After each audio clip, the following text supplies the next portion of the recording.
Welcome to Smart City Miami Expo 2020. My name is Matthew James Bailey, and I've been working around the world in bringing forth a new wave of innovation that you're all aware of, the Internet of Things and smart cities. And today we're going to be talking about the third wave of digital transformation, and that is artificial intelligence. Thank you for joining us today in this dialogue and this journey and invitation into the future where artificial intelligence becomes a digital citizen alongside the human citizens in your cities, in your jurisdictions, in your regions, and also in your nation. This is a powerful ally that if we steward correctly, then it can become a tremendous benefit to help us to keep on innovating into the future, using the digital world as a powerful ally.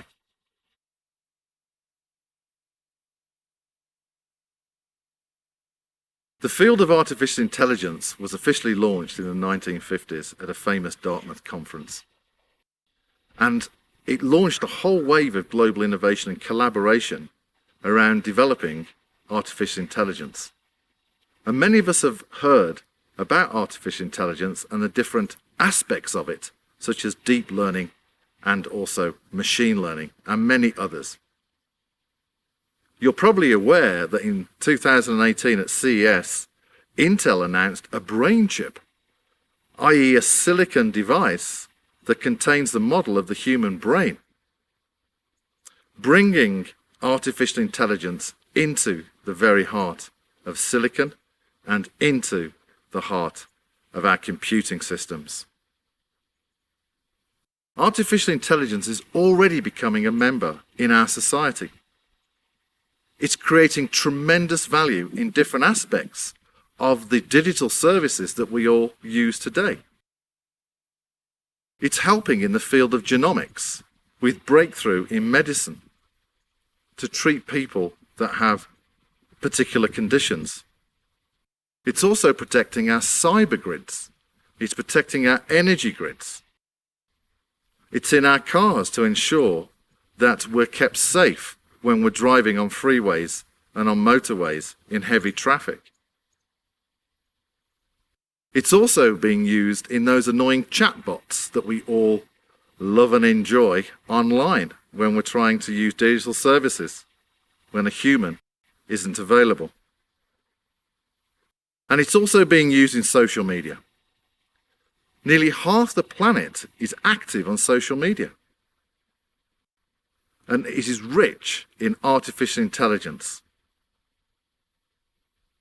There's obviously a lot of conversation around the ethics of those social media services that we're all using, and very deep concern about the quality of their transparency and the usage of our data. Nevertheless, artificial intelligence is creating lots of value in society. Forbes wrote a report last year that predicted that by 2030, artificial intelligence will generate another $15 trillion in global GDP.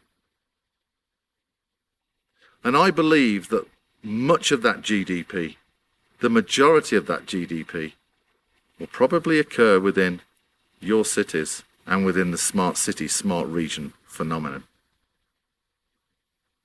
You know, the ICT innovations that we're all starting to understand and are being used in our smart city services are creating the foundation for artificial intelligence to be resident within our cities at the edge, within the cloud, in our computing systems. Obviously, we're all aware of edge compute, and this market is only predicted to grow to well over $200 billion in the next 5 years or so. What that means is artificial intelligence can be at the edge, where it can deliver lightning speed type of services. And we're also aware that fifth generation or 5G is also being deployed, which will allow these computers, like a nervous system in the body, to be able to communicate at lightning speed with artificial intelligence distributed across the edge of our city services. The human-machine partnership, the human and artificial intelligence partnership, is becoming a reality. The question is, for cities, how do we steward that into society, into your jurisdictions, for your citizens, ethically and with meaning and purpose?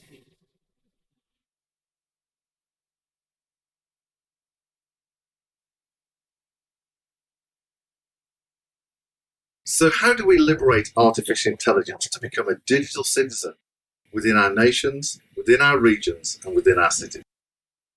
A great example is to look at how people become citizens within a particular country where they want to live and to have a great life. Well, they have to take a citizen test, don't they? They have to show knowledge of the country they want to live in. They have to show an understanding of the democratic laws that govern that country, as well as understanding its history and also its cultures, belief systems and values, and agree to become an upstanding citizen within that country. Well, surely the same should be applied to artificial intelligence if it's to become a digital citizen and exist within a nation, within a region, within a city, within the physical borders of that particular territory, and to exist within the digital world within that territory. You've probably heard of the coded bias and also the Netflix hit, The Social Dilemma, where these examine fundamental issues that we have in society at the moment with unethical artificial intelligence. It's not complying with our democratic values and our principles of being a good citizen within society. The United Kingdom ran a project in London where they misidentified 2,400 people using facial recognition. Facial recognition itself is misidentifying genders and misidentifying our culture. And that's not complying with what our democratic laws say. We simply can't be mean within society to others. It's about accepting others and being part of a community together.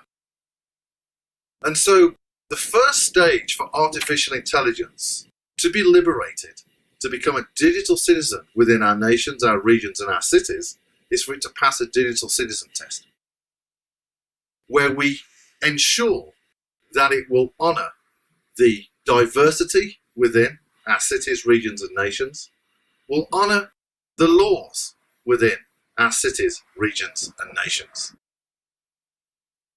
And so as we start to think about a digital citizen test for artificial intelligence, that helps us to understand what are our own ethics, what are the values of our citizens, and how do we want artificial intelligence to support our vision going into the future.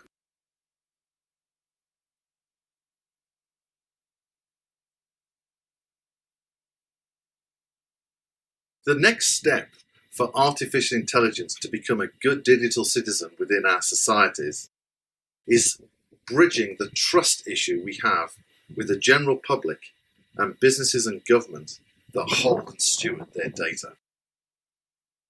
Pew Research published a report last year in 2019 that showed that the majority of American citizens have deep concerns about how their data is stored, how their data is used and what for, and having very poor transparency of how their data is actually being used within the digital services of these big corporations. You see, data is fundamental because data is the DNA of AI. It trains the mindset of artificial intelligence, giving it an understanding of its purpose and also the application that it is serving within society. And so we need to look at the ethical quality of the data that is being used to train the mindset of artificial intelligence. For those cities, regions and nations that have no digital border control, or do not have what I call AI data ethics standards, where we certify and rank the ethicalness of the data used to train artificial intelligence, then we have a problem. You see, we need an audit trail, a complete transparency of what data is being used to train the artificial intelligences that we'll be deploying in our cities for those important services and to optimize their performance and give great service to our citizens. And so how do we bridge this trust paradigm? Well, if we don't bridge the trust paradigm, cities, regions and nations who don't have AI data ethics will have a schizophrenic artificial intelligence deployment. They do not understand the quality of the mindset, or even measuring the quality of the mindset of the artificial intelligences being deployed within their jurisdictions. And that's an issue. So it's imperative that cities, regions and nations develop AI data ethics certification models in order to validate the ethical quality of the data, the DNA of artificial intelligence that's being used to train those AIs, to then be imported and validated and aligned with the ethical values and the principles within your cities, regions and nations. You see, we're aligning the culture of the data world with the culture of the human world. And that's really important if artificial intelligence is to be welcomed into society by citizens to come alongside and give them a wonderful experience. And so when we have AI data ethics certification models where we rank and classify the quality of the data being used to train the artificial intelligence within society, once we garner the public trust through that, then the public is engaged, the citizens are engaged with the innovation of artificial intelligences within your jurisdiction. And that has tremendous benefits. One of the issues with artificial intelligence is the lack of data sets. When the public is involved and there's trust, then the public open up their data sets so that the public is giving more data to train artificial intelligences with a deeper understanding and to be able to perform better within the services that the citizens want within their jurisdictions. And so AI data ethics is an important step to liberating artificial intelligence as a digital citizen in order for its mindset to align with our ethical values and with the principles and cultures within our cities. And it also brings it right center into the public trust, where we can have more data to train artificial intelligence to resolve those challenges that we have within our cities, within our regions, and within our nations.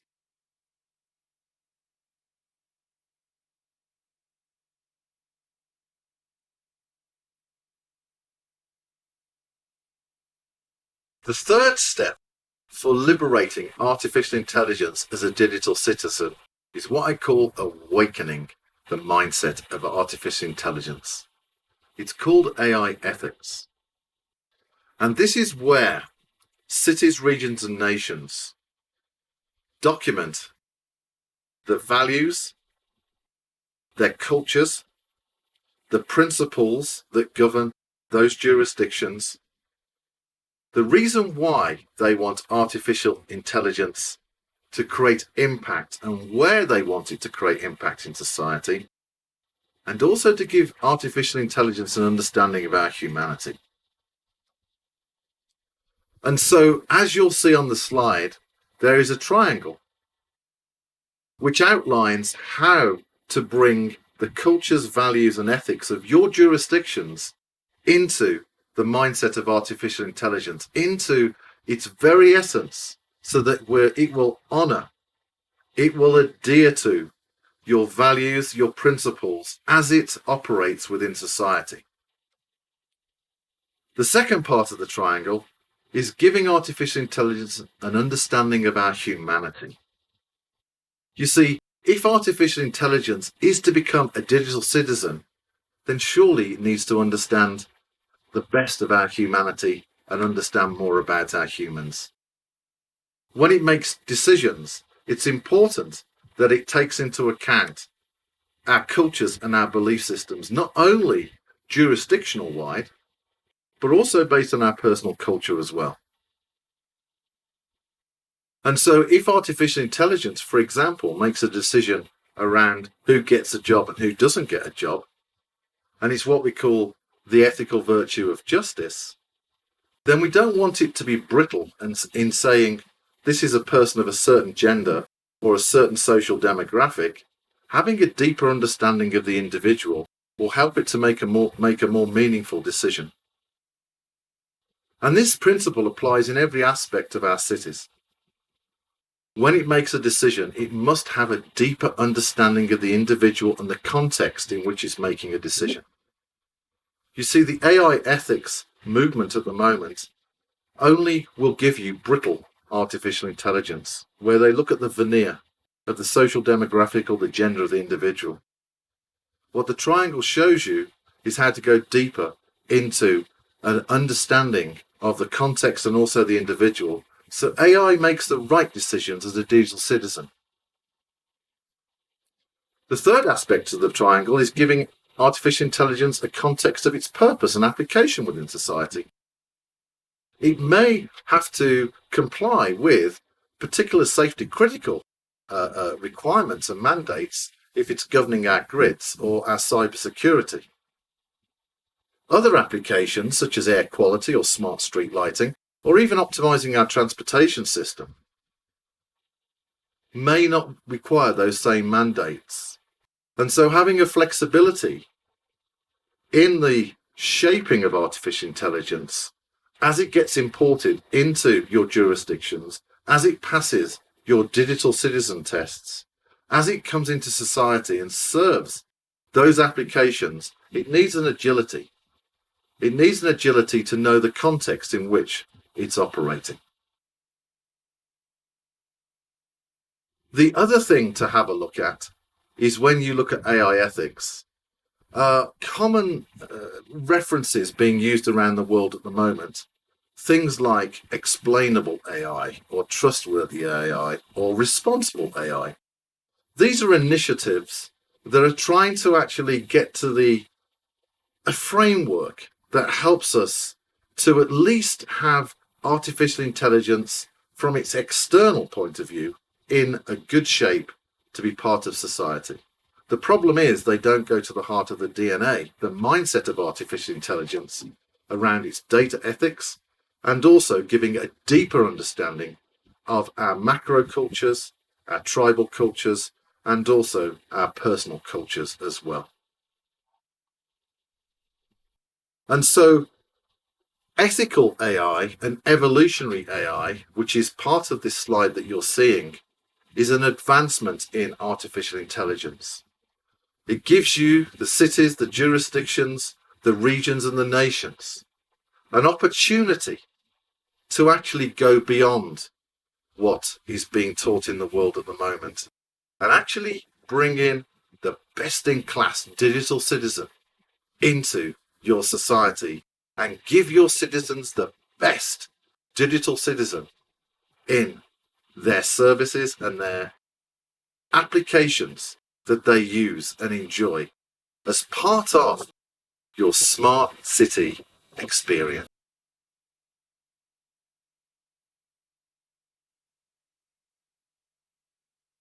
Let's take a look, a glimpse into the future where artificial intelligence has become a digital citizen.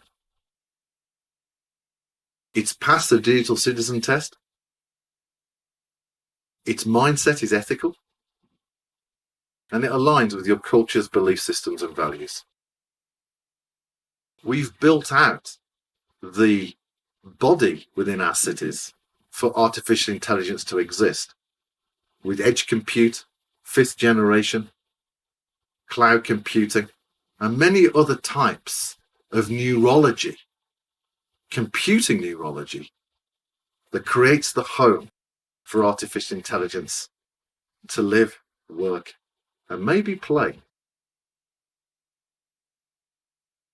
Imagine this future where artificial intelligence is deployed everywhere. It's in the micro edge, which could be the Wi-Fi modems in your office or home. It can be on the edge, where we have computing systems enabling connected car and automated vehicle, or for drone fleets for emergency response, or for ensuring that transportation is automatically rerouted if there's been a disaster or an accident.